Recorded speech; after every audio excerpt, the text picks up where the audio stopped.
notification when we are streaming live events. So visit our YouTube channel ParlView to keep current with all our parliamentary happenings.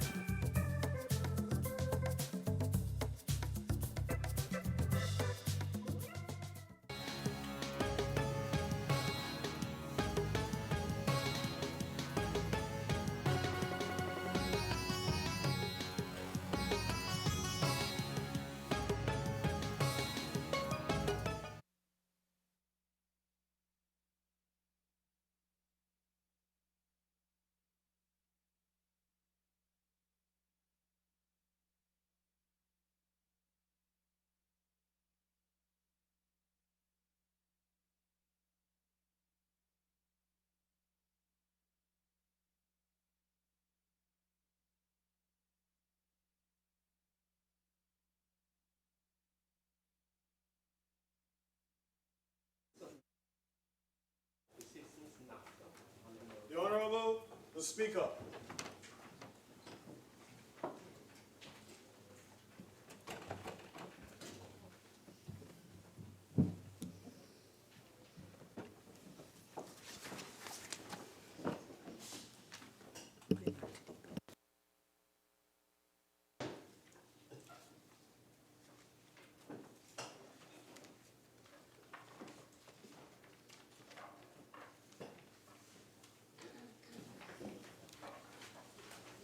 Second reading.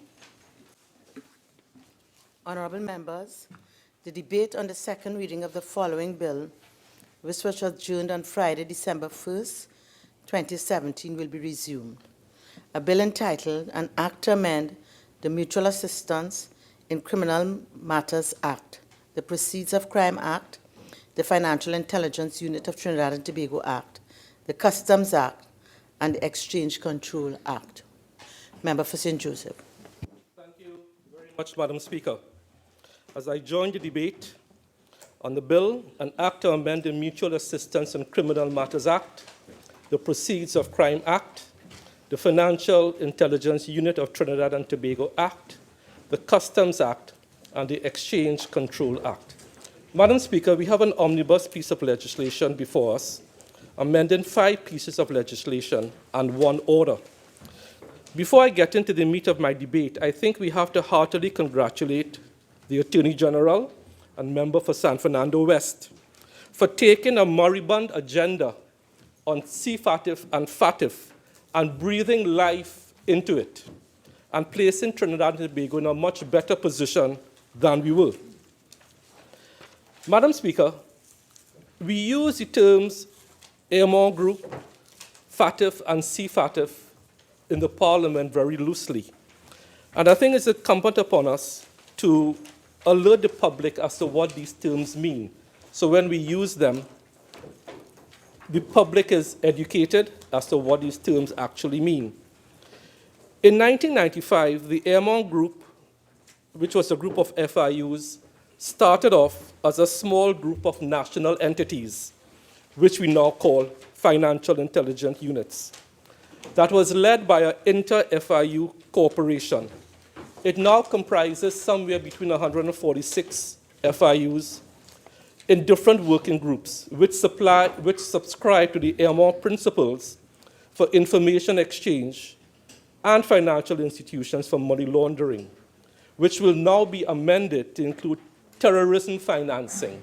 So a lot of what we are speaking about in this debate has to do with money laundering, which I will come to later, and terrorism financing, and how monies could be used within the formal banking sector to either defraud or support terrorism financing.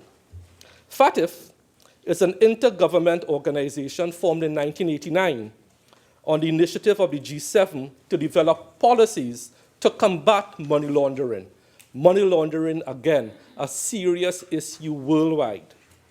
And CFATF is an association of 25 Caribbean basin states that have agreed to implement common countermeasures against money laundering and has associate membership with FATF. Madam Speaker, when the opposition opened their response to this piece of legislation, For 19 minutes, I waited for the magic word. And then at 3:47 p.m. on the 17th of November, 2017, which is when this first debate first started, the magic word came from the lips of the member for Caroni East, I believe, who spoke first in this. He took 20 minutes to say the magic words, "I oppose it." Oppose. So that is not unusual. I think what we have across from this aisle is a very good opposition. They know how to oppose everything. And one of the contributions made, and I will come to that, is that the member for Caroni East, in this contribution, and in every contribution he makes in this parliament, speaks about two things, and I'll be addressing those two things today, because he's on the Hansard in this particular debate, and all debates, he talks about what a wonderful doctor he is. He talks about how long he has practiced. He talks about all the universities he has taught in. He talks about all of that.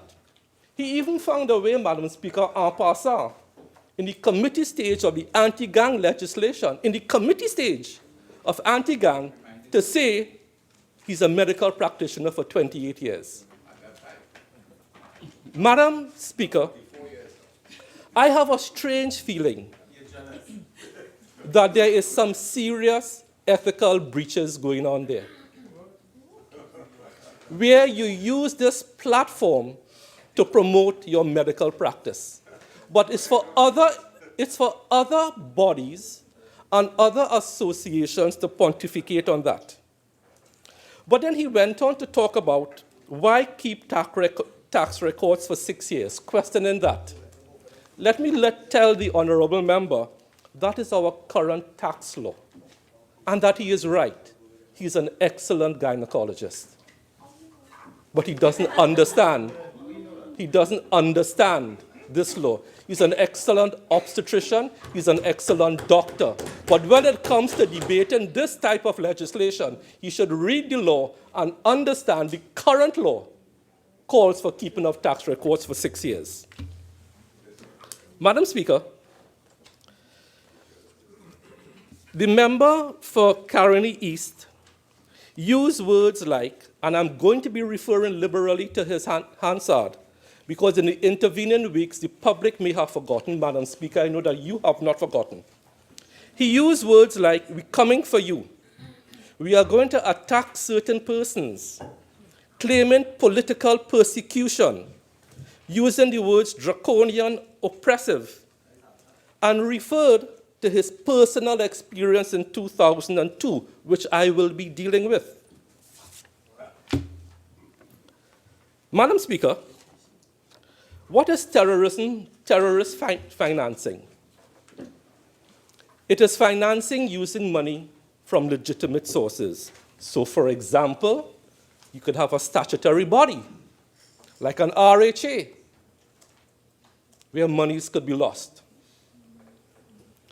Terrorists use techniques of money laundering to evade authorities' attention. They use the formal banking sector. So, for example, you could have an RHA, which is a statutory body, where monies could disappear and use the formal banking sector. Madam Speaker, setting the stage, I have the Hansard of my colleague from Caroni East. And I'm going to go it through on certain key issues. He says boastfully, "We pass," meaning the then government, "major pieces of legislation of the nature to strengthen the criminal justice system and the rule of law. And we were very successful under the Kamla Prasad-Bissessar administration." Just as the Attorney General just said, there is something called the truth, the whole truth, and nothing but the truth. That is true. But the whole truth is, they could only have done that because the then opposition PNM, now in government, supported 96% of your legislation. That is how you were able to do it. We gave you the constitutional majority whenever you needed it, except on certain occasions. So that is the truth. But the whole truth is, we as a responsible opposition, now government, supported you. Madam Speaker, on page 60 of the Hansard, and I have detected a very subtle, sometimes not so subtle, development in the Parliament, where members of the judiciary are now being attacked by members of the opposition.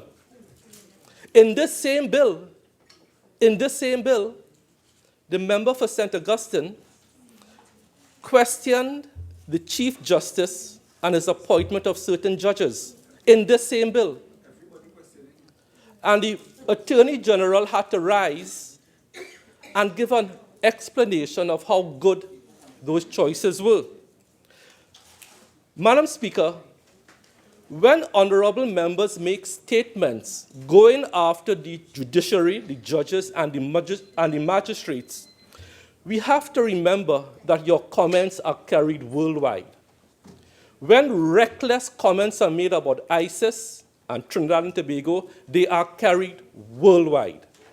When reckless statements are made attacking the judiciary, they are carried worldwide. And Madam Speaker, as you know, these comments are not only attributed to the opposition, but we are a legislature here. We have to remember separation of powers, three arms of the state: the executive, the legislature, and the judiciary. And Madam Speaker, when the member for Caroni East makes this statement on the Hansard, saying, where is the competence of the magistrates to deal with issues of money laundering, I have to pause and ask, why would a member of the legislature, because that is what we are here, make a blanket statement questioning the competence of our magistrates? Why? What you have done, and remember that 90% of criminal matters go to the magistrates' courts. What you have done is to question the entire slate of magistrates. It's an absolute insult to all the hardworking and competent magistrates who have to hear from a member of the legislature that they are not competent. It is an affront to the judiciary and ought to be condemned in the loudest possible tones. Madam Speaker, let me remind the country that Honorable Justice Melville Baird was once a magistrate. Why are you attacking that? Of more recent vintage, Honorable Gail Gonzalez was a magistrate. Honorable Ramsumir Hines was a magistrate. Honorable Sharon Gibson was a magistrate and became judges. Why? Why the propensity of the opposition, UNC, to use the platform of the parliament under the guise of parliamentary privilege to carry out this attack on people who are doing nothing but offering themselves to public service? Madam Speaker, even if the competence of the magistrates was born out of the fact that they may not be competent to deal with cases of money laundering, let me put it on the record here today. Magistrates have been trained in the past to deal with money laundering, and it is not difficult to train these intelligent, patriotic citizens to deal with issues of money laundering. So the argument put forward questioning the competence of the magistrates to deal with issues of money laundering when 90% of criminal matters go to those courts is something that should be banished. We have to live together in a small society. There is life after Parliament. This society is too small to have these words of divisiveness being put on the record. Right? And we condemn it. Madam Speaker,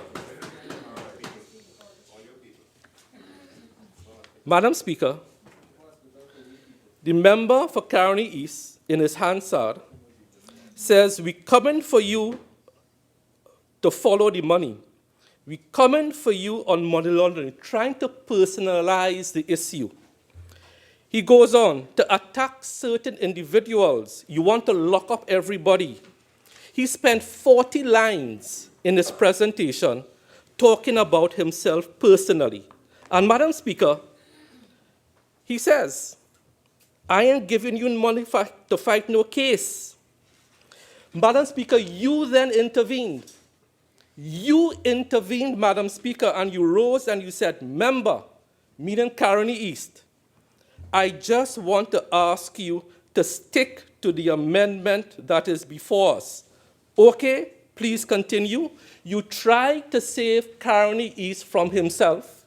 You tried to save Caroni East from talking about his personal circumstance in 2002. But do you know what the response was of Caroni East? Listen to this, Madam Speaker. "You are not allowing me to speak about my personal issue because I am speaking."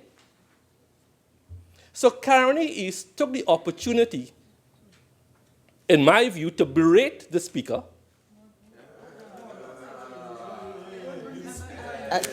Okay. All right, so Member for St. Joseph, I think the Speaker should be left out of the debate, and if you can continue to develop whatever your contribution will be, but please, thanks. Thank you. So, Madam Speaker, you gave the member for Caroni East an opportunity to stop in his tracks about his personal circumstance. But the member for Caroni East said, "Listen to this, Madam Speaker. You, meaning you, Madam Speaker, are not allowing me to speak about my personal issue." He speaks about, "I had to spend millions of dollars on 4 lawyers." He spoke about his integrity and professionalism, pulled through the coals but no P&M, and he goes on about his personal issue. Madam Speaker, so let us deal with what that personal issue could have been. I'm saying could have been. There was a time in this country in 2001, 2002, when $1.6 million of taxpayers' money left the account of the Northwest Regional Health Authority.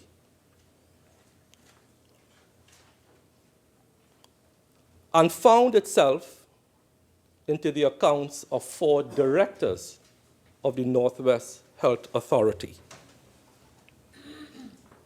Money laundering could have been used to finance terrorism. I don't know. But the member for Caroni East put himself squarely and his personal circumstance squarely in this debate. And again, for the 3rd time, I will say, did not heed your warning not to go there, but he went there. Madam Speaker,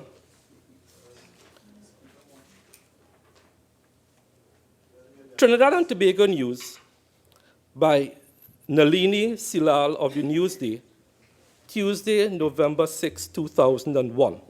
Because we're talking about fraud, we're talking about money laundering. The police fraud squad has recommended to the Director of Public Prosecutions, he is central to the whole thing about money laundering, that 4 senior managers of the Northwest Regional Health Authority to be charged with misbehavior in public office and misappropriation of funds. That is money laundering.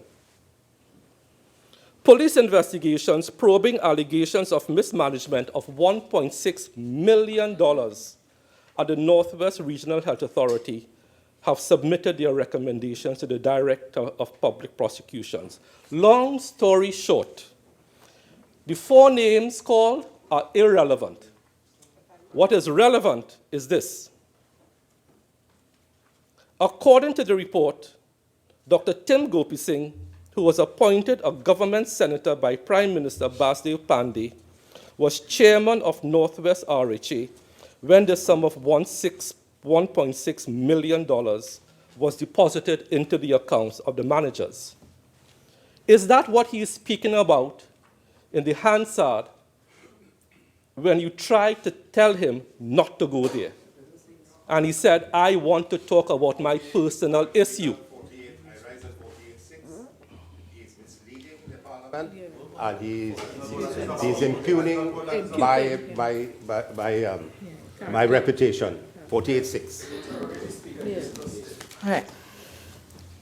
One, I rule that it is not 48.6 because that is with respect to imputing improper motives.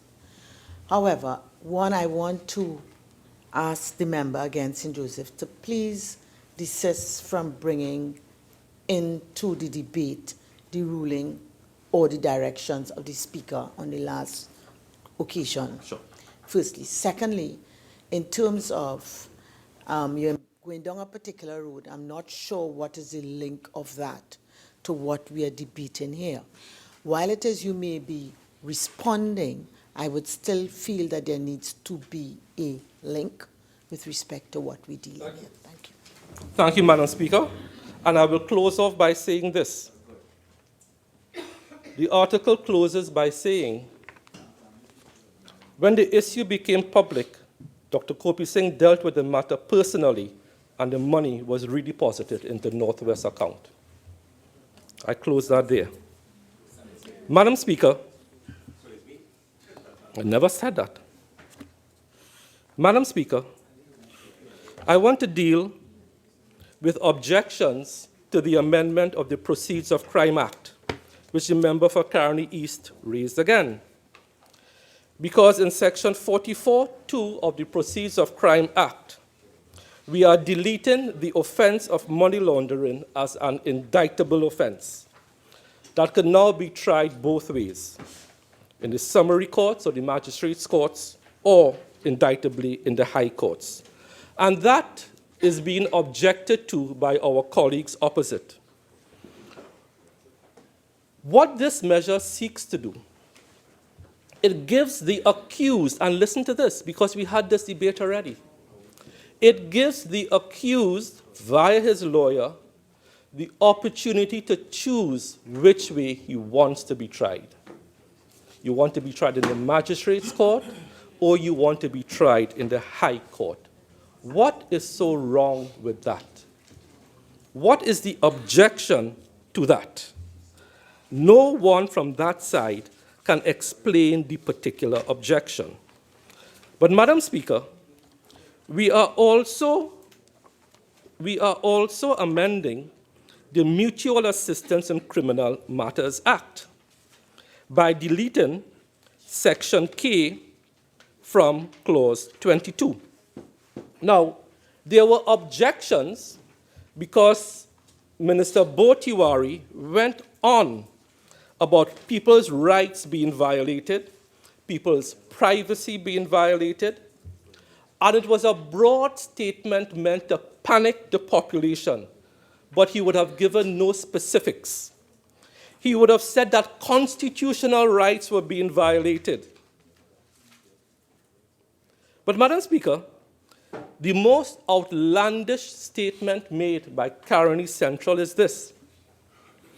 And remember, this is a former principal of the University of the West Indies. And whenever the member for Tabakit speaks about the decline in UWI, I have to make the link. This is a former principal of the University of the West Indies. And you know what he said in his debate? How many innocent men have been hanged for murder?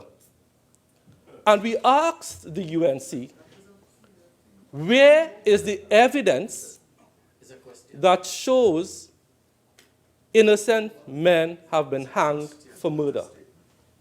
Where is the evidence? Where is the DNA evidence? But you make these statements to cause panic and to paint this country as some sort of rogue state. And that is why when we question your patriotism, we stand on solid ground.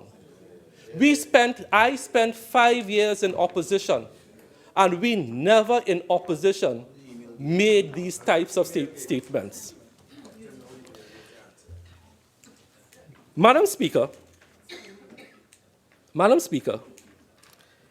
a lot of heavy weather was made about the deletion of Section K under Clause 22(1) of the Mutual Assistance in Criminal Matters Act.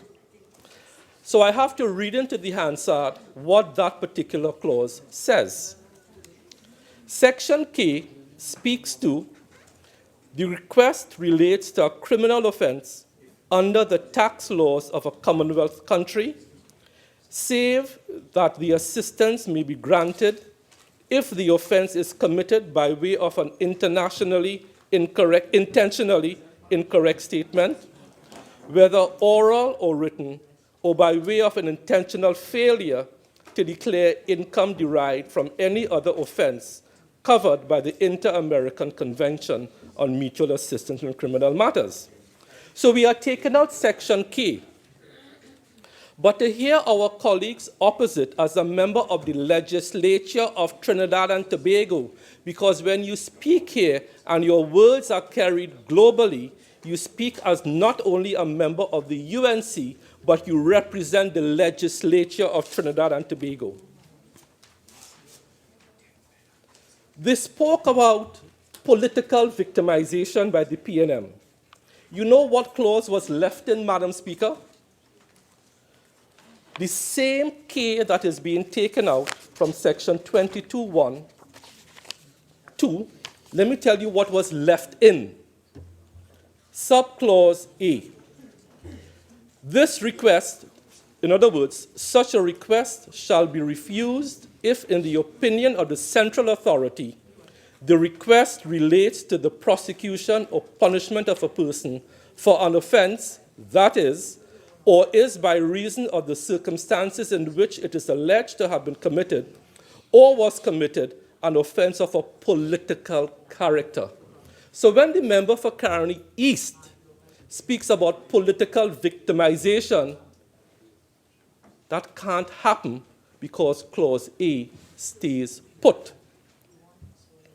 Another subclause that stays put is Section B. Such a request shall be refused if, in the opinion of the central authority, there are substantial grounds for believing that the request has been made with a view to prosecuting or punishing a person for an offense of a political character. So there can be no political victimization of anyone because that clause stays in, that protection stays in.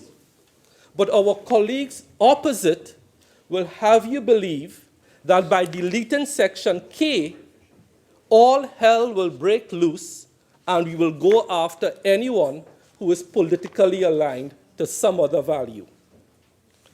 Madam Speaker, Clause C stays in. And what does Clause C state? Because I have to put this on the record to correct the impressions of colleagues opposite.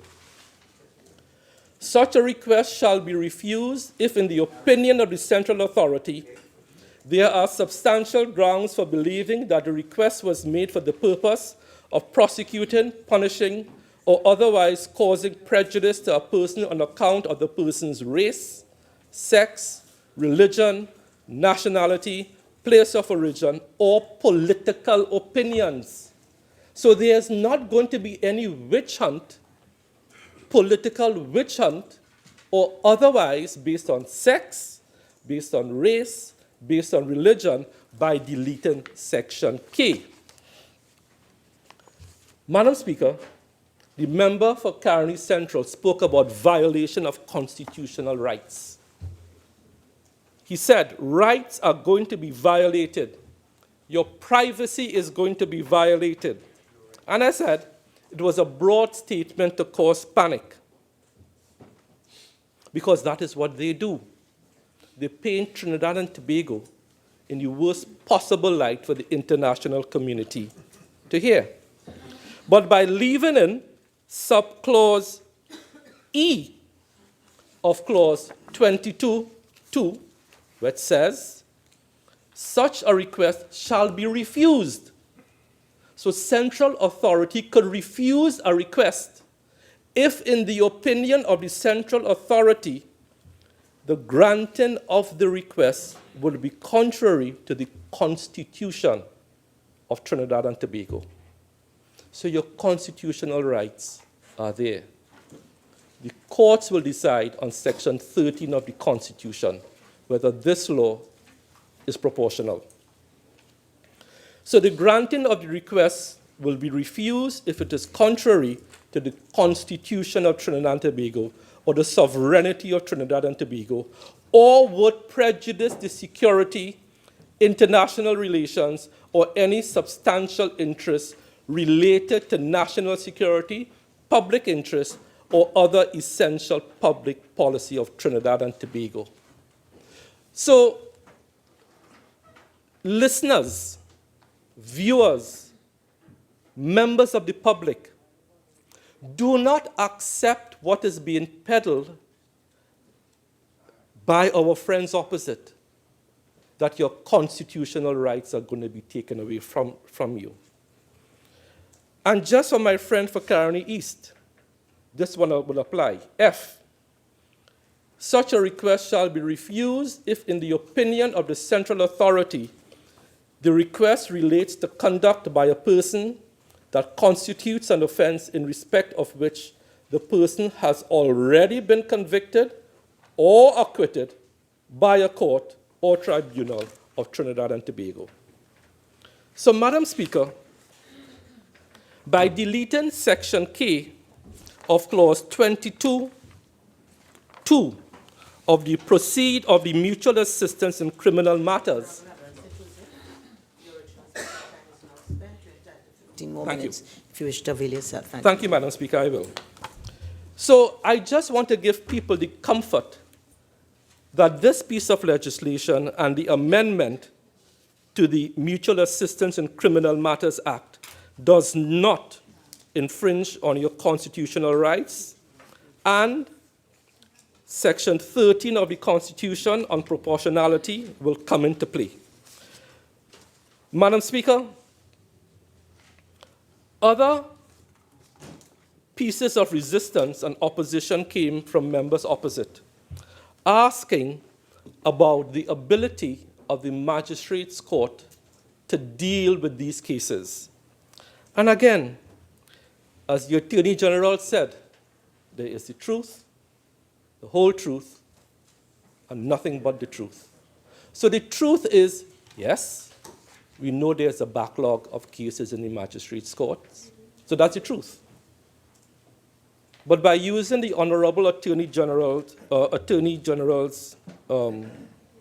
statement, the whole truth is that we recently brought an amendment, I think, to the Motor Vehicles Traffic Act, which will take 100,000 road traffic cases out of the magistrates' courts and will now be dealt with administratively.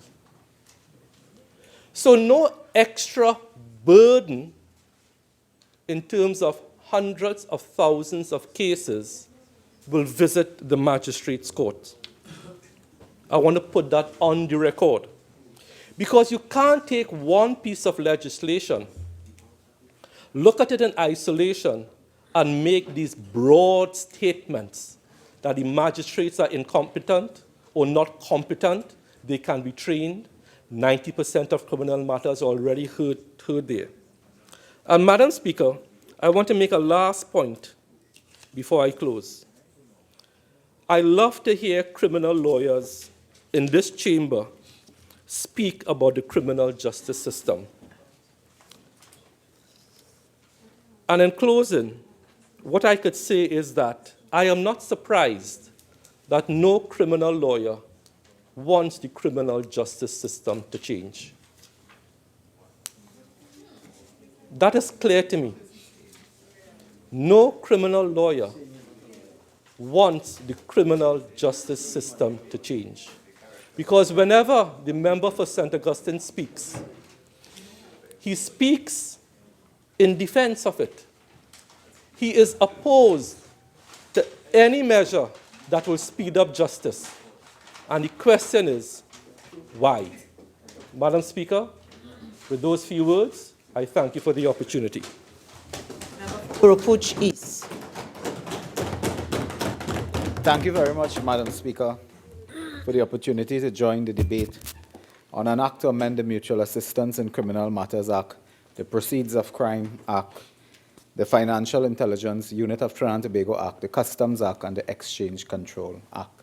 Madam Speaker, speakers before me have indicated this miscellaneous bill seeks to amend several pieces of legislation and 2 pieces of regulations, and outlines in this bill the amendments taken together. Madam Speaker, I've had the opportunity to read the Hansard contribution of all colleagues who participated so far, and I've had that opportunity, and of course to hear today the member for St. Joseph. And I would try to respond to some of the issues raised by my colleagues opposite, and to raise and probably deepen just a couple new issues on this matter. Madam Speaker, when I had the opportunity to read the contributions of my colleagues opposite, it was quite interesting, because on the 17th of November, when this matter came to the fore, the Attorney General, of course, piloted the bill. And on that occasion, I was present in the chamber, of course. Our colleague from Karen East, the very distinguished medical practitioner, responded. But, Madam Speaker, regrettably or not, on the 1st of December 2017, I was not in the House, Madam Speaker, and colleagues spoke, and I had to, of course, get their contributions and study them in some detail for me to prepare myself. And the member for Port of Spain North, St. Anne's West, I believe, is not in the chamber now. The member for Laventil West is also not here. They spoke. And I was taken aback because, Madam Speaker, through their presentation, there were several references, in their presentation to the fact that on that day, the member for Siparia, the member for Oropuch East, and the member for Karen East were absent. And the member for Laventil West, of course, and Port of Spain North, made a meal out of that, as if to suggest, given the nature of this business before the House, we chose to absent ourselves with some nefarious purpose. Absolutely. And we were not here when this critical matter was being debated and so on. Madam Speaker, just for the record, because it is on record, that my friends were missing me. And I just wanted to indicate I did have an opportunity to leave the country on 2 pieces of business.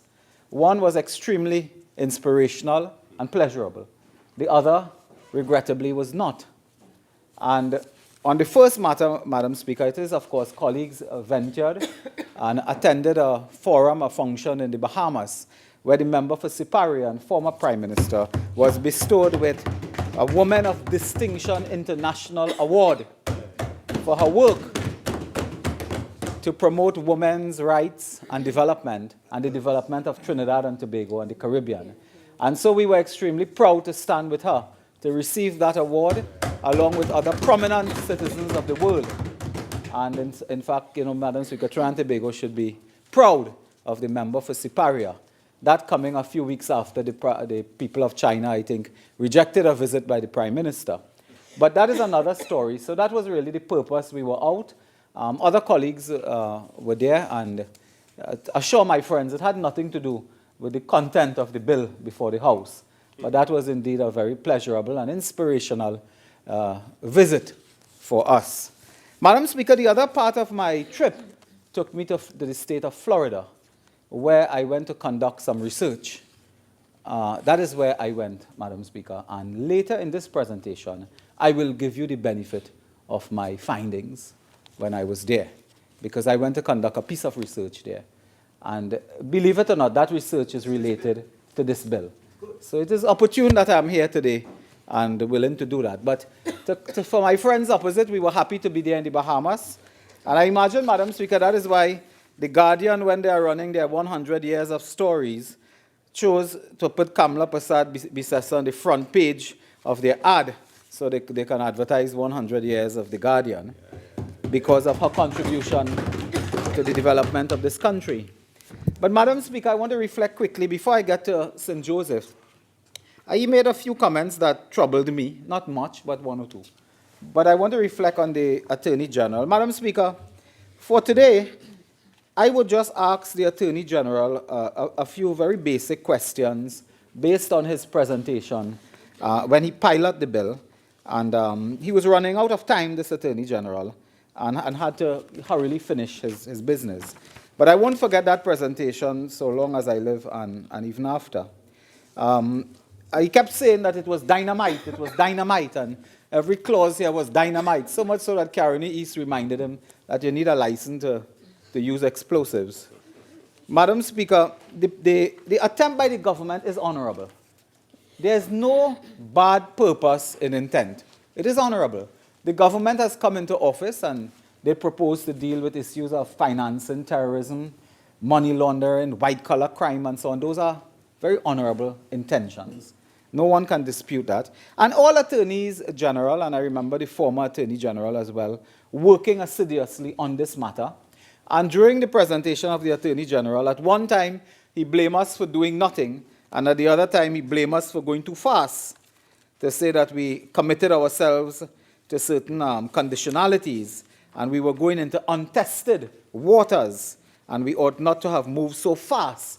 So it is the problem we'll have here, that on the one hand, they claim we did nothing, on the other hand, they claim that we moved too fast, you know. So be it. But, Madam Speaker, the Attorney General raised several issues in his presentation. I have just some questions to ask, really, to start the ball rolling. And I don't want to get into the technical, structural issues of how these matters work in terms of the international community. I think enough has been said about CFATF and FATF and IG this and IG that and so on. But it is really a balkanized structure in which governments are now asked to make commitments and implement recommendations and laws based on your international obligations that you have to the international community in this particular area.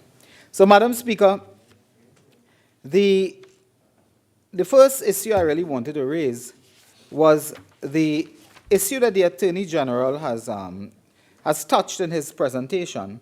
In his presentation, Madam Speaker, there's reference to a major institution in this country, a very important organization that deals with matters of money laundering, fighting terrorist financing, and so on. And that is this creature known as the Central Authority, which resides in the office in the Ministry of the Attorney General and Legal Affairs. Madam Speaker, I wanted to, because the Attorney General cites it here by speaking about the deficiencies which relates to the Central Authority. And the purpose is to give the Central Authority greater teeth to respond to challenges of the day in terms of dealing with money laundering and white-collar crime and so on. Madam Speaker, we'd like to ask, just up front, whether or not there is a properly appointed director of the Central Authority in Trinidad and Tobago at this time that I am speaking. Whether there is a director in place. If there is no director, whether there is an acting director duly appointed, properly appointed and acting in that position. If it is that no director is in place, who is occupying that? And I'm getting some sign languages from the Attorney General, but we would like you to put on record the name of the gentleman and his appointment and when that took effect and so on. Because, Madam Speaker, it is our understanding that for some time that position was not filled. If it is now, that is fine, because I think there's the Attorney General on record as dealing with this matter. Madam Speaker, if that position is filled, and I saw a gentleman in the public gallery rise and also give some type of flagging and so on, and that is fine, the gentleman. But I'm concerned with another matter.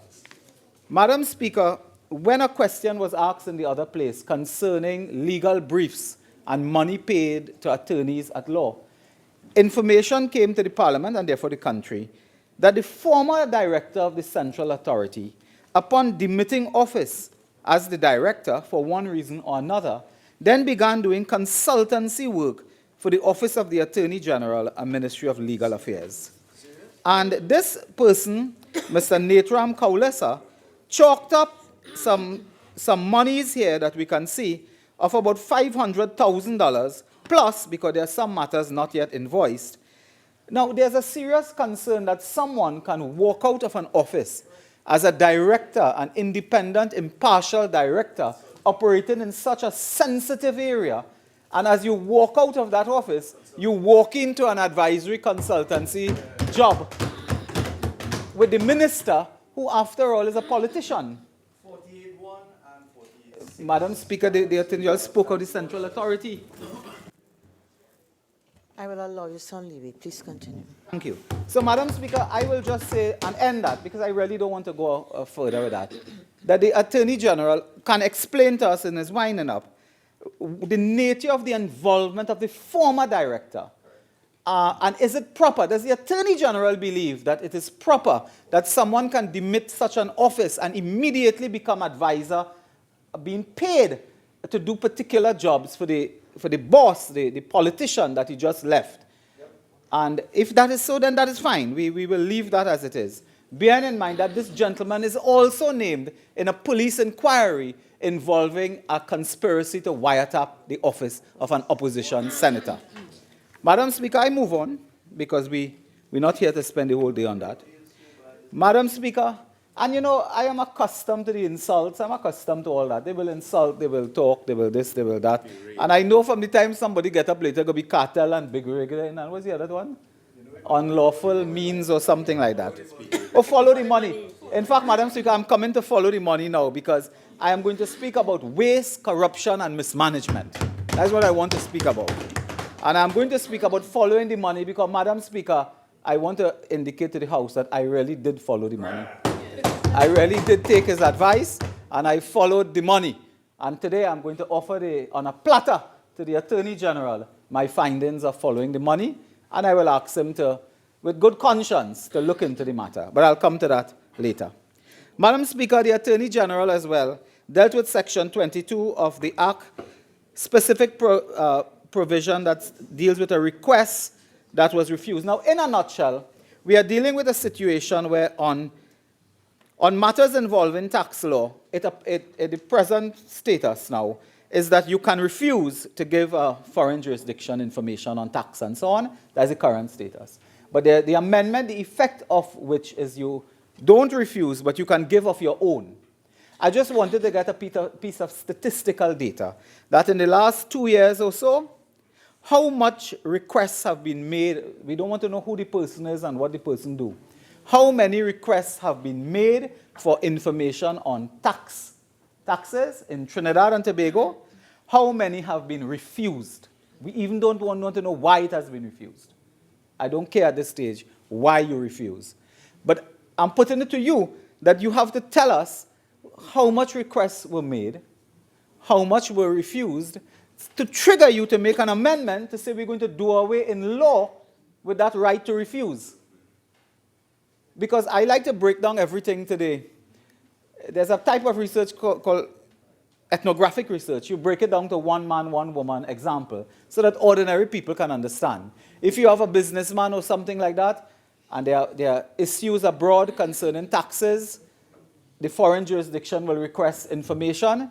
You can give or refuse. I want to know how many have been refused in the last 2 years. That justifies this approach. Because you see, by opening the door like this, another situation arises where without a request you can give information.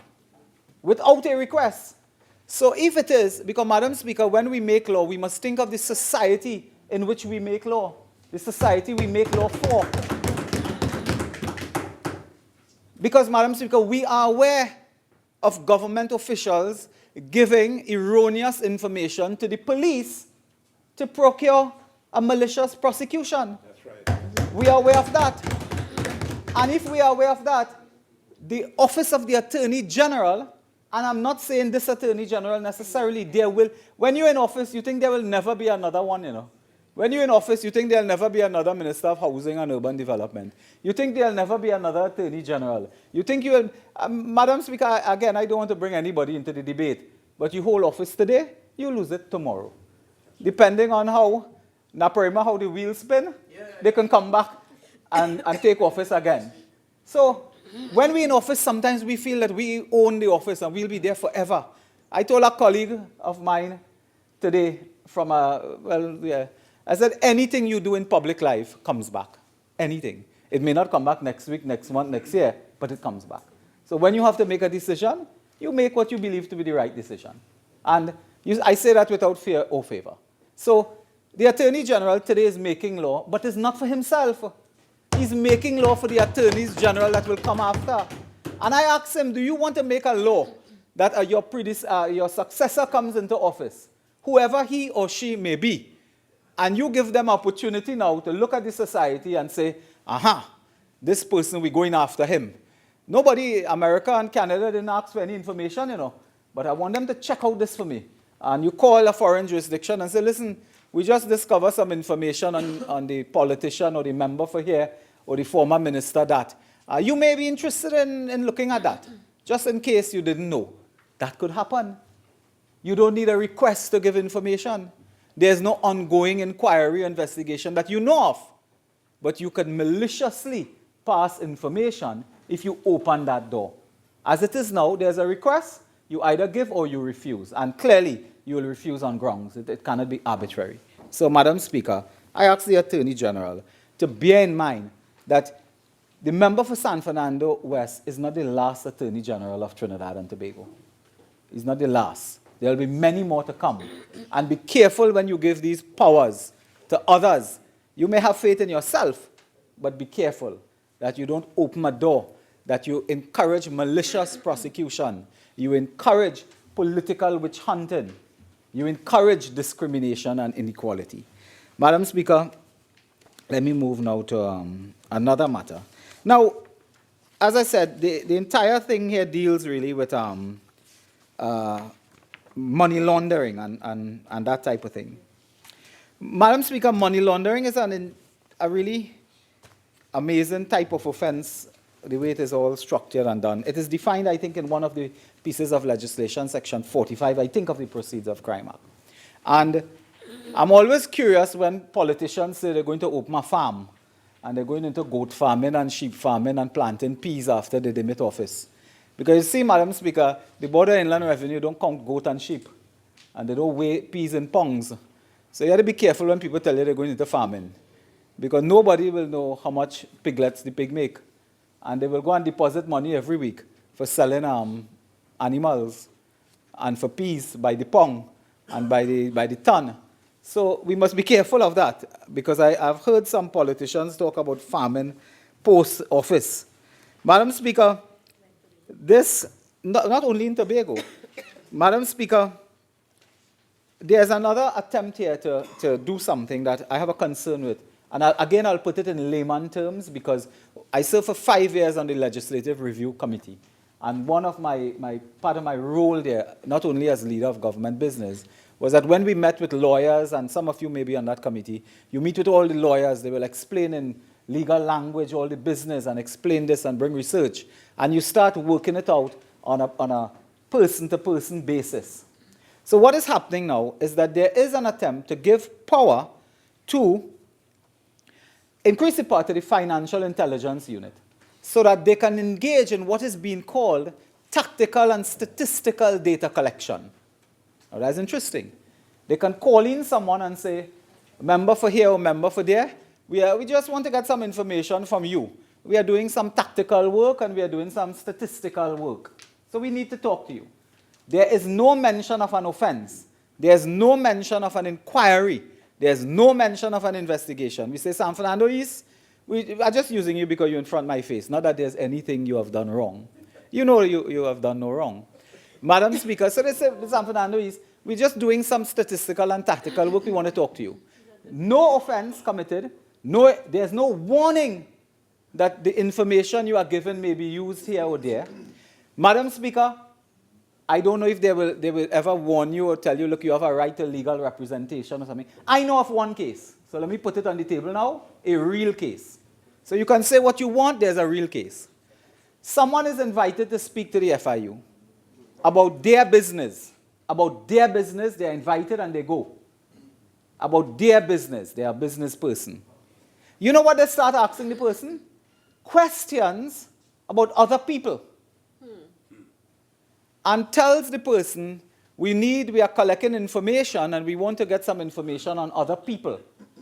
That person doesn't know what incrimination mean. Forget it. They don't even know what it means to talk about self-incrimination. That person doesn't understand the working of the Constitution, if ever would have read that Constitution. And today my friend from St. Joseph talking about the Constitution. A few days ago in a debate, the Attorney General said their concern with the Constitution is Bush. That is Bush. Today they talk about the Constitution and the sanctity of the Constitution. So they call in the person, tell the person, look, we really want information on somebody else, and they interviewed and so on. Person, of course, frightened. What you want information for? Now, the person left and remained frightened for some time. You know what's happening now? That person comes back now after this legislation is passed. They say, listen, we are doing tactical and statistical work. We need to get some information on person ABC in the presence of a police officer. And the police officer can get involved now. And the police officer says, according to the law they passed in Parliament today, or whenever, if you knowingly give us misleading information, you are liable for 12 months in jail, or I think $10,000 fine, if you knowingly give us false or misleading information. You see what happened there now? That can be a tool that you can abuse. That person will have to find, if they can think of it, a lawyer after, and consult a lawyer to know if their rights have been violated and so on. And again, we're asking, what is the purpose of this? What is the purpose? Surely there must be an intention that the FIU or somebody say, look, we need to charge people who we talk to because they could give us false and misleading information. Correct? There must be some reason for doing this. But there's also a big window for abuse. And the role of the opposition, I want to remind colleagues, because you know they talk glibly about the opposition and so on, opposing. The role of this opposition and any opposition is to defend the rights of the citizens. When they were on this side, they did it. The member for St. Joseph, I had to sit here because I have to talk after I could not leave. So I had to sit here and hear him talk about bad talking this country and making statements in the parliament about judges and magistrates. When the former opposition leader rose on this side and accused the prime minister and her government ministers of murder. He stood and he said, murder, she wrote. And he took in 3-4 other ministers. He said, well, what them in that? Agatha Christie. It was Agatha Christie. It was murder he accused her of. And to hear you talk today about don't bad talk this one and that one and so on. The member for St. Augustine, I read his contribution as well. And I congratulated him earlier. I read his contribution, Madam Speaker, and he raised issues concerning expertise, issues concerning resources, issues concerning time of the magistrates. Because you are taking this offense of money laundering now and bringing it triable either way. So the government comes with an interesting argument. They say, listen, you have a choice now, election is either magistrate or high court. So freedom to choose. So you are free to say you want to die by lethal injection or by hanging. You're free. But one court in the magistrate, I think, is $25 million, and how much years in jail? 15? But the next one is $50 million and 30 years in jail. So you explain that to someone now. Say, which one you prefer here? If things go bad, 10 years or 30 years? What choice is that really? What choice are you creating and think about choice? And the member for St. Augustine made the point, said, No one here is criticizing a member of the judiciary. No one. We cry and bawl and groan about the workload at the magistrate court.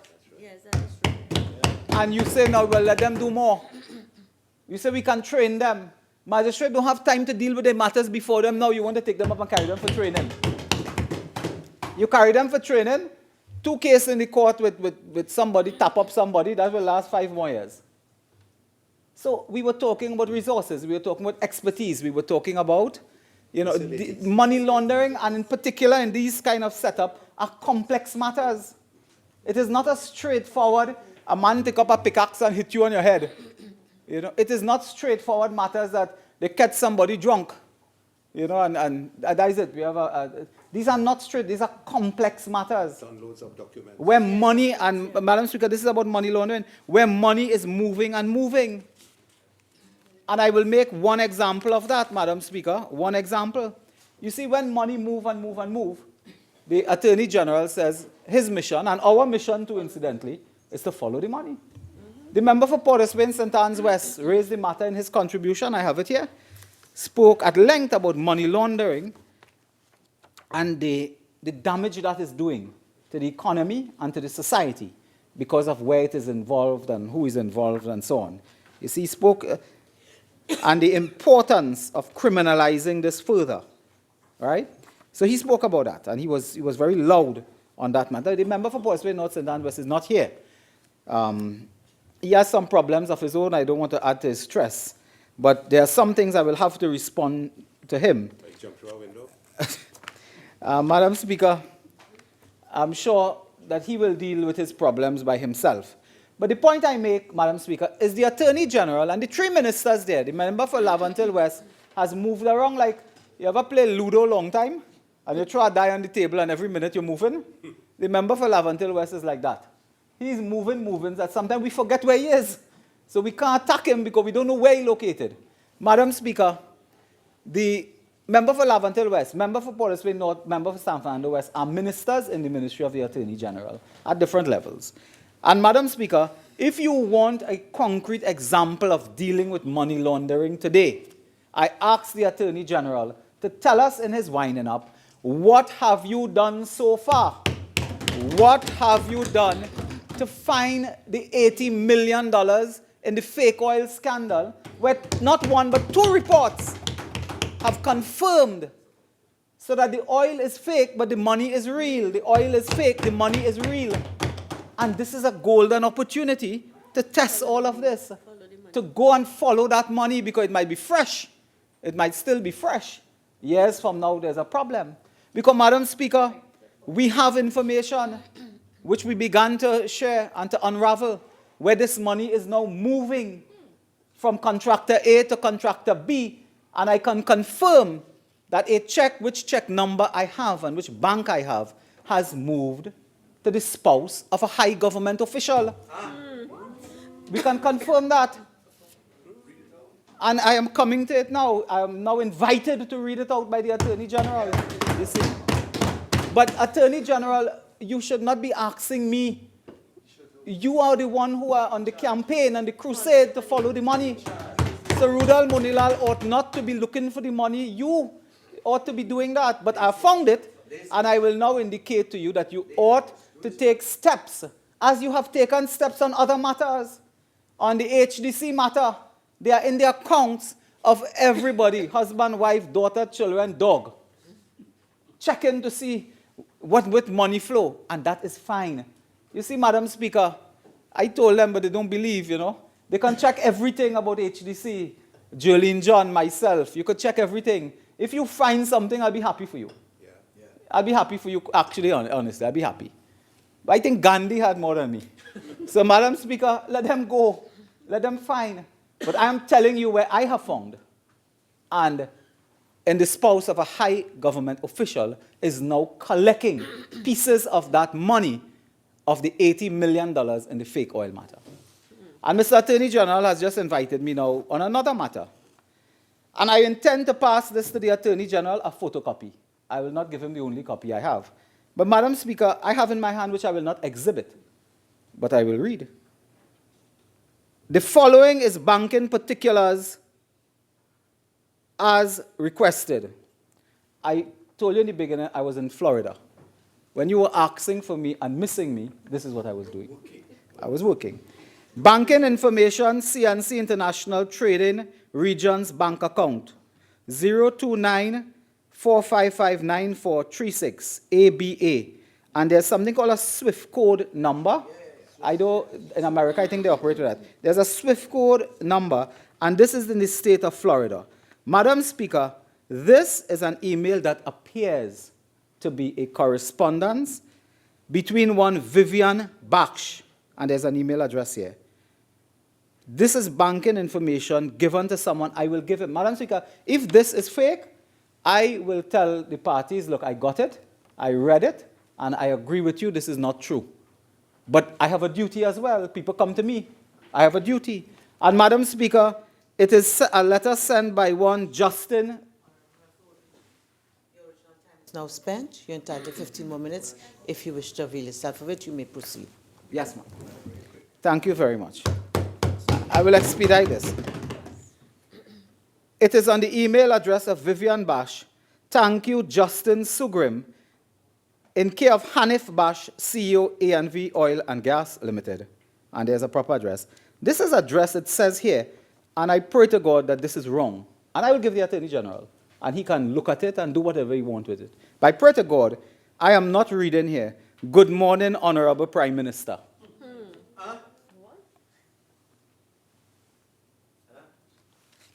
It is in black and white. I make a copy and I give, because it cannot be that someone is given banking information of a Florida bank account to good morning, Honorable Prime Minister. The names are there. This must be something. I'm not. What is falling from the honourable members Well, you don't have to explain it. Just give me the number. is nothing short of a direct indictment.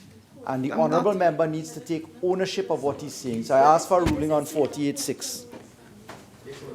Give him it now. I take it that anything that is said by any member, they take direct ownership for.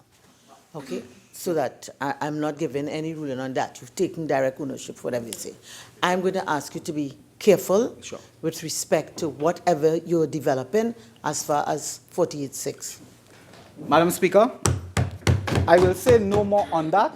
The Attorney General has invited me to read earlier. I did at his invitation. Madam Speaker, I'm on my legs and he has not called a standing order. I rise on standing order. Both, I think it's elementary that members know that two members can't be standing and addressing me at the same time. It also is elementary that when a member stands on a standing order, the member who is speaking sits. Thank you, Madam. Standing order 48.6, Madam Speaker.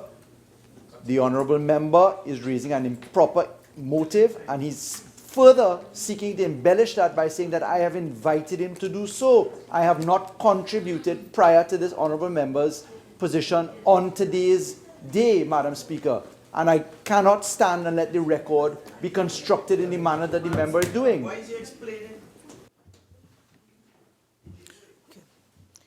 Member for Oropuchis, as I said, I'd allow you to continue, but be mindful of Standing Order 48.6. I would also ask you to retract your statement with respect to you being invited to. All right, so please, Madam retract Speaker, that part about the Madam Speaker, I invitation. would like to press on, but I want to state that I have heard, and my colleagues have heard, the Attorney General asked to read the check, read the information.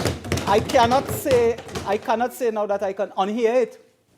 And all I'm saying is this. While there might be crosstalk, I don't consider that as part of the official record. There has been no invitation. You can continue. I ask you to withdraw that.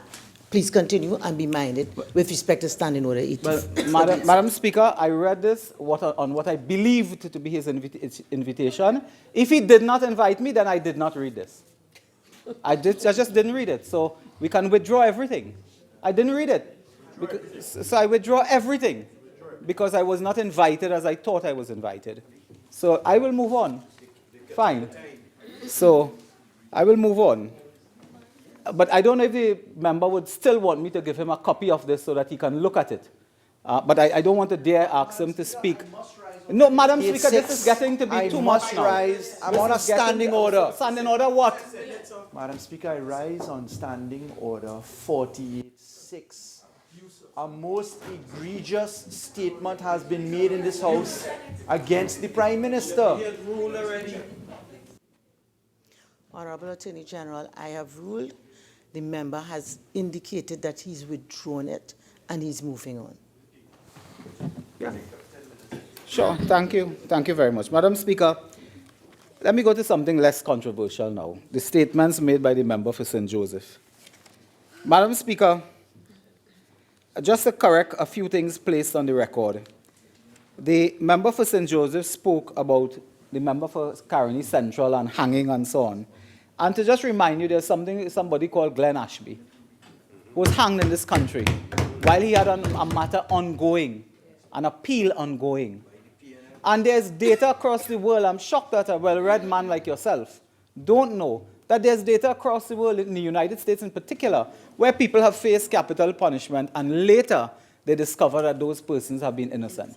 So to ask how you know that and where you know that from really it belittles the issue. The member has a preoccupation with the member for Caroni East. So the member for Caroni East is a well-distinguished citizen, a recipient of the Shakonia Medal Gold for his service to this country. And the nation is grateful to the member for Caroni East. And he ought not to be brought into disrepute. Madam Speaker, another matter has to do, Madam Speaker, Madam Speaker, they're now disturbing me. Another matter, Madam Speaker, and it relates, of course, to the money laundering issues and so on. The member for Port of Spain North, St. Anne's West, who I said earlier, is not in the chamber today. When he spoke, Madam Speaker, of course, as he's wont to do, will praise his government and himself for doing everything in the world and so on, and of course attack our government. And you know, they came today, and the member for St. Joseph, again, continue. They have 3 lines of attack here. Blame the former Prime Minister, blame the member for Siparia, and if all of that failed, blame Kamla. Yeah. That is it. I mean, I'm shocked that he's not being blamed for the personal problems of Port of Spain North, St. Anne's West at this time. But it's only a matter of time. Madam Speaker, I want to move on. Order 48-6. For Opuchis, please, let's keep people's personal lives out of the debate unless you're bringing some sort of substantive motion. Please, so just withdraw that and continue. Yes, ma'am. I withdraw that. Madam Speaker, the matter involving the FIU. Now, as we know, the Parliament met, and after a prolonged period, we passed the FACTA legislation and so on. But there was this matter of Trinidad and Tobago being blacklisted. And Madam Speaker, I have in my hand a newspaper article here. It is the Newsday, of course, the 5th of the 12th, 2017, recently, in which the announcement was made of Trinidad and Tobago on EU blacklist. Madam Speaker, they have confirmed that Trinidad and Tobago has been blacklisted, and that has serious implications for this country. And that has serious implications in terms of the designation of Trinidad and Tobago as a non-cooperative jurisdiction for tax purposes. And the Attorney General said he will refer everything to his press conference, but it has to do with complying and satisfying the Global Forum on Transparency and exchange of information on tax purposes. Madam Speaker, it is useful at this time when we are so keen on money laundering for the Attorney General to tell us what steps are being taken urgently, because we were promised legislation on this matter. The legislation, I don't think, have been laid yet.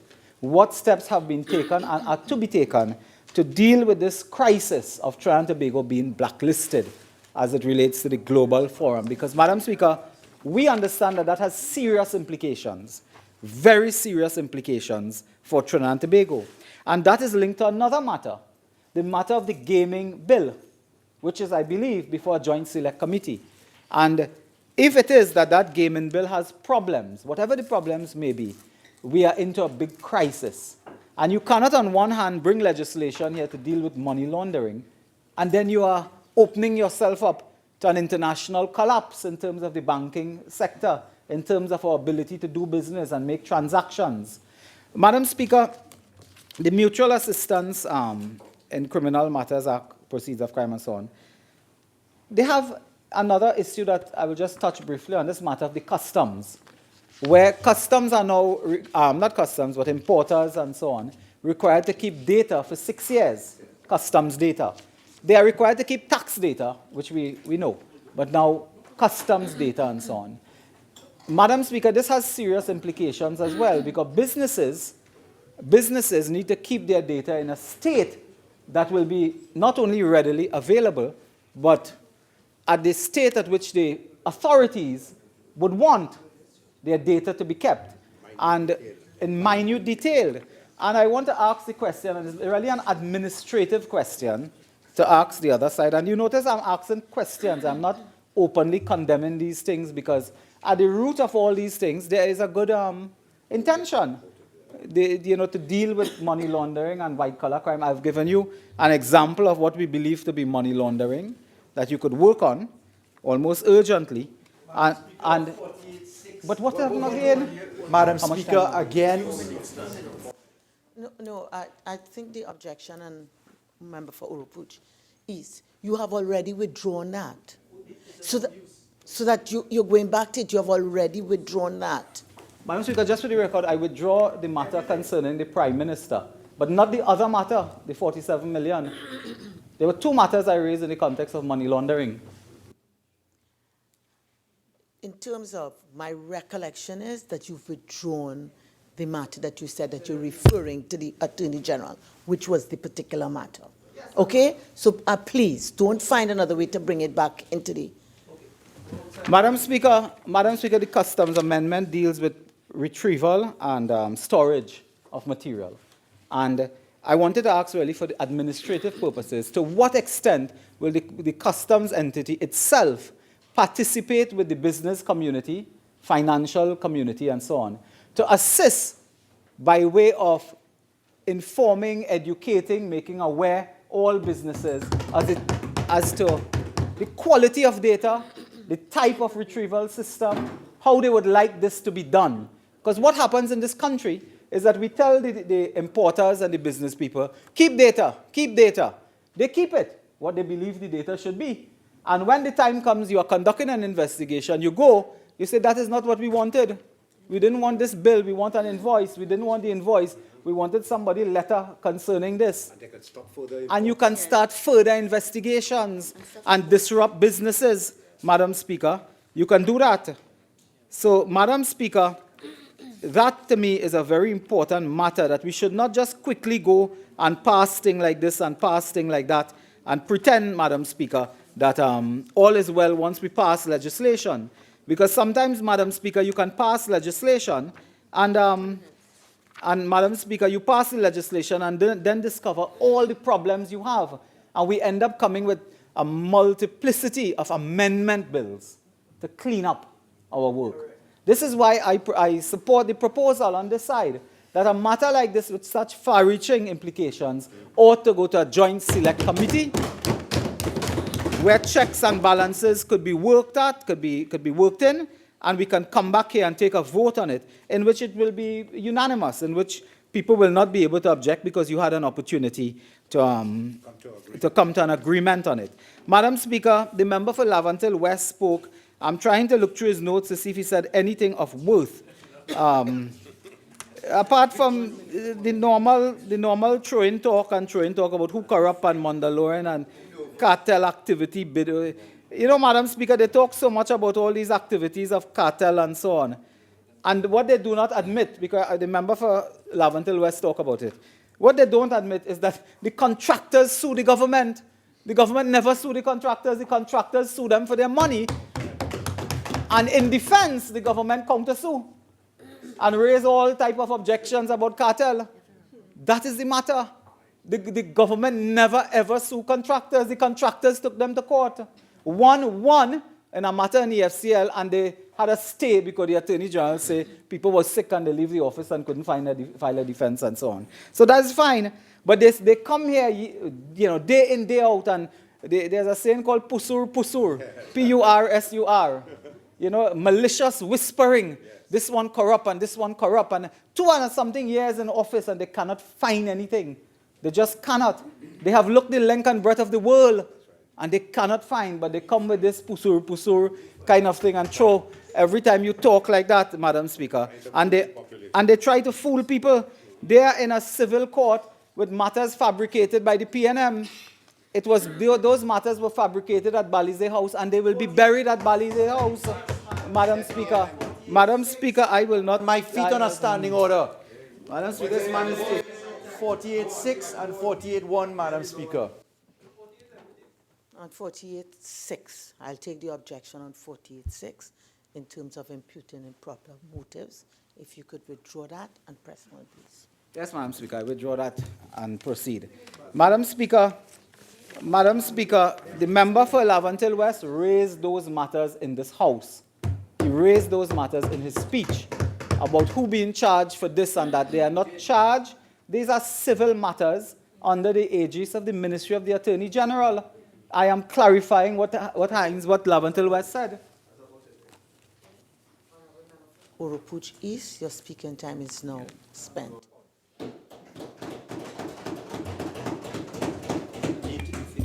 Madam Speaker, I beg to move that this House do now adjourn to a date to be fixed.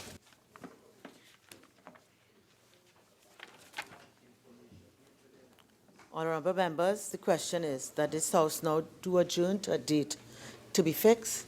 And before I take the vote on the question, I would invite greetings on the season that is coming up. I now recognize the member for Diego Martin Northeast. Thank you, Madam Speaker. I have the honor to bring Christmas greetings on behalf of the government. In so doing, I would ask that we reflect for a moment on the meaning of Christmas, which is the second most important Christmas celebration, the celebration of the birth of Christ, with the most important being Easter, which is the celebration of the resurrection. Madam Speaker, the true meaning of Christmas is an expression with a long history. It is usually associated with a compassionate attitude as opposed to the commercialization of Christmas, which has been criticized for many years. We are told that some 200 years ago, the poem, A Visit from St. Nicholas, more commonly known as The Night Before Christmas, helped promote the tradition of exchanging gifts. And since then, seasonal Christmas shopping began to assume commercial importance.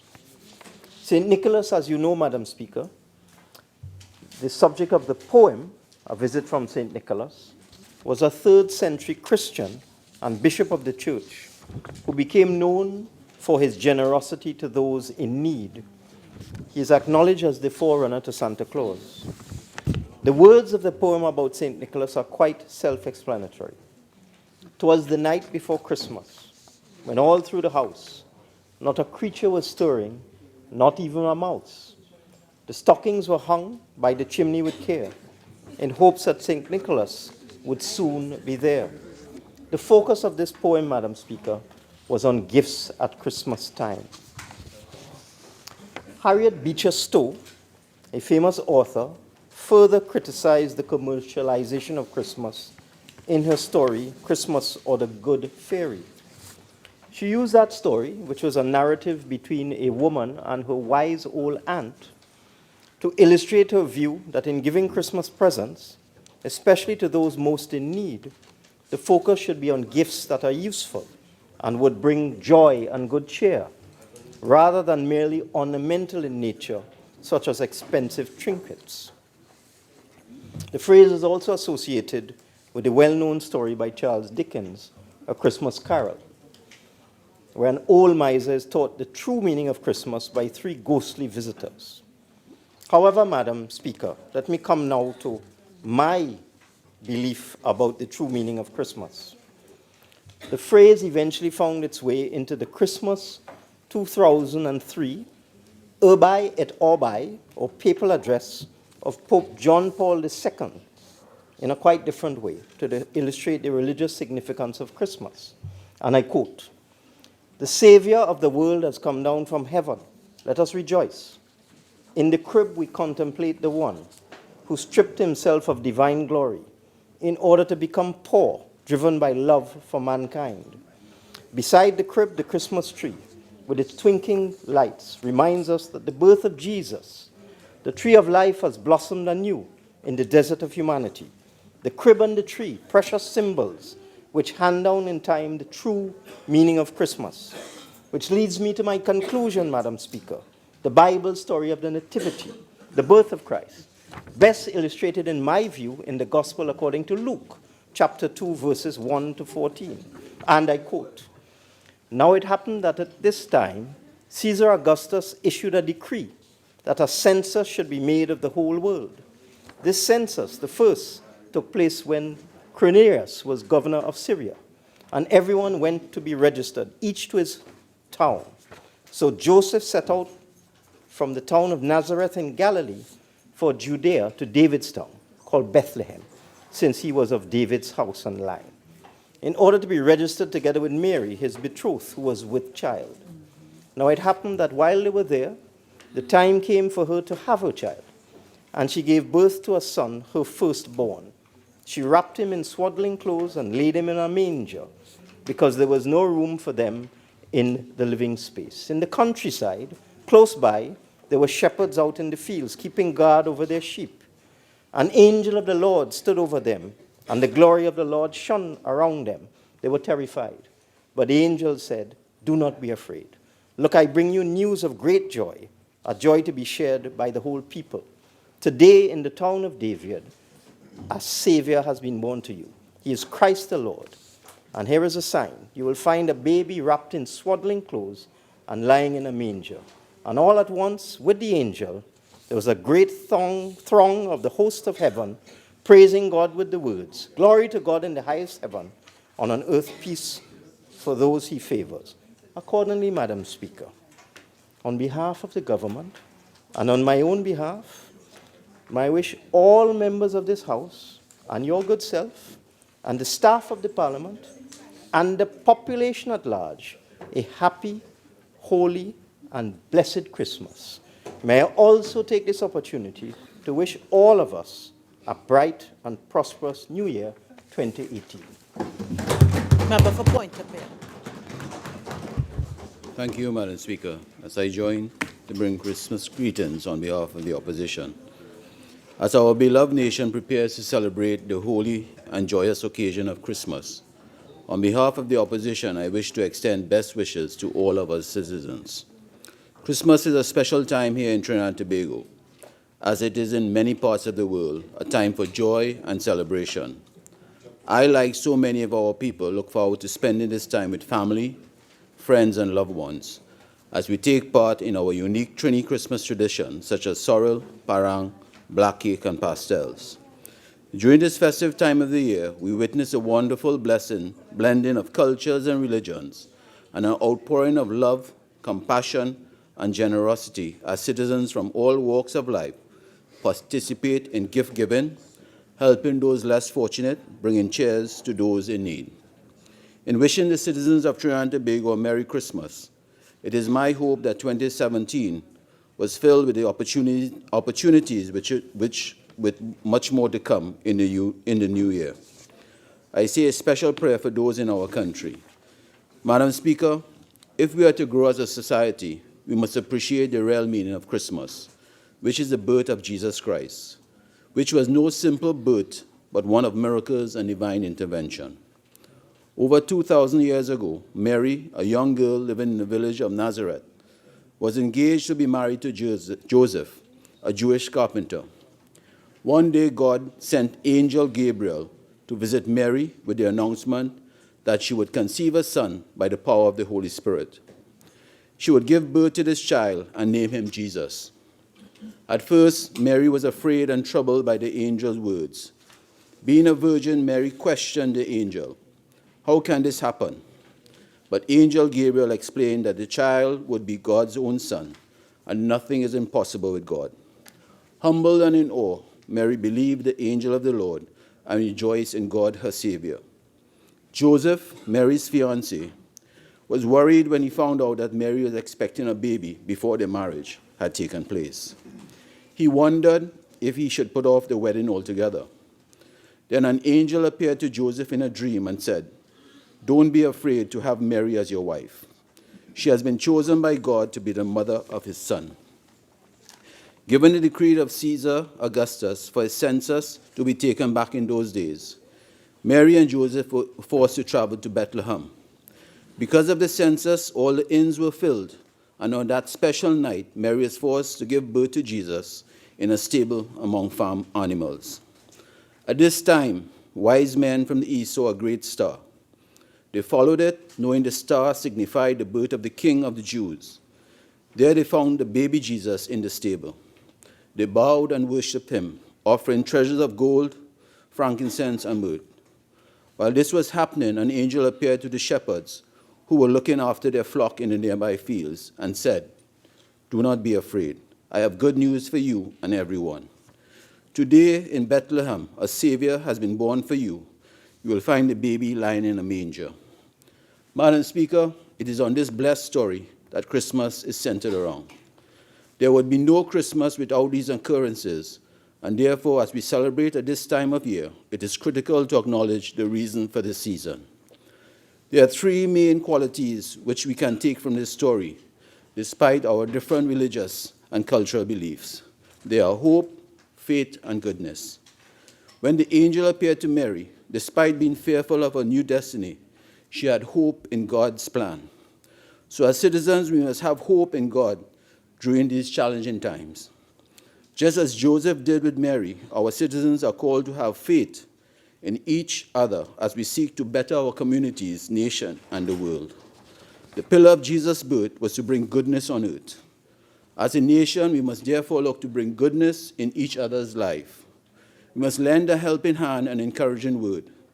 We must undertake actions which bring positive change in each other's life.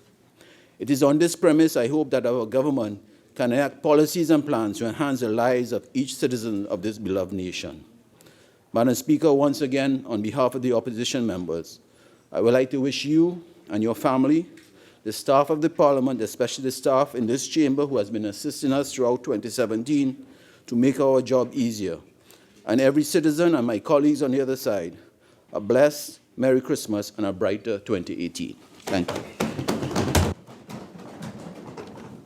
Honorable members, I wish to join with those before me in offering warm greetings to the Christian community and indeed the nation as a whole on the occasion of this sacred season of Advent, which is the precursor of the very festive and celebratory season of Christmas, which shall commence on Christmas Day and end on the Feast of the Epiphany on January 7th.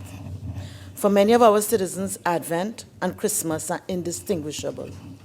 The 12-day period, which is properly called Christmas, with its merriment, feasting, gaiety, music, and togetherness, has overshadowed the preceding season of spiritual preparation, reflection, and contemplation, which, when completed, provides the reason for the celebration. Undisputedly, during Advent, at least in one sense, we discharge the obligation to prepare for Christmas. Most of us engage in the laborious tradition of putting away the house with new furniture, new curtains, and freshly painted walls. But I wish to remind us that the preparation for the celebration of Christmas also requires us to prepare ourselves spiritually.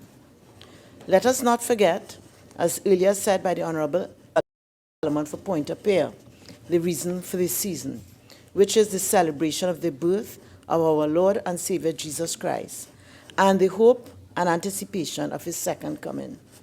Yes, it is a time for merriment, but it is also a sobering time to be thankful for all that we have achieved, to be generous to those in need, and to be reflective on the year ahead.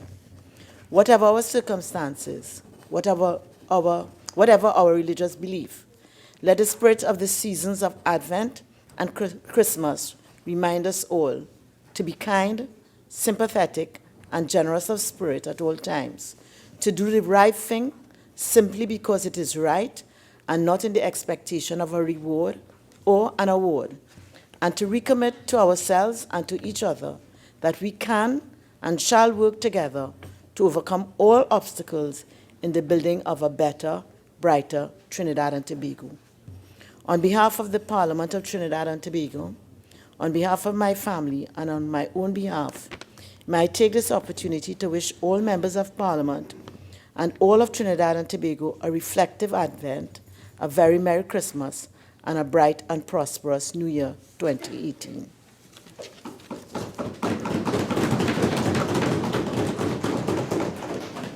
Honourable members, the question is that this House do now adjourn to a date to be fixed. All in favour say aye. Aye. Any against?